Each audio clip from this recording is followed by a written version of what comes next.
So this is the package. It's the travel cover zipper. Like I said, it only comes in one color.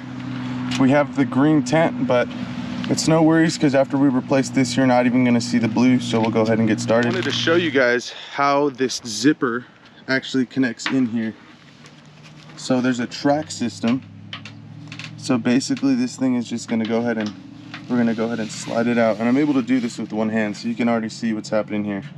We're just sliding it out of this track right there.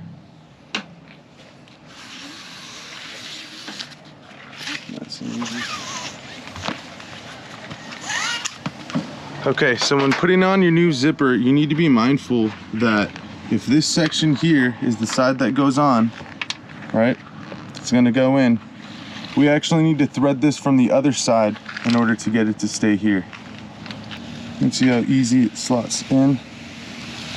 Nice and easy. Should be no problem process. This is what the final product looks like.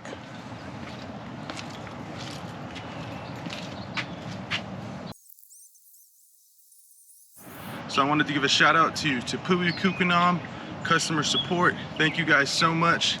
Again, you guys saw how easy this replacement was. Less than 5 minutes, I did it with one hand. Check back soon for more content. Like and subscribe if you haven't. See you guys soon.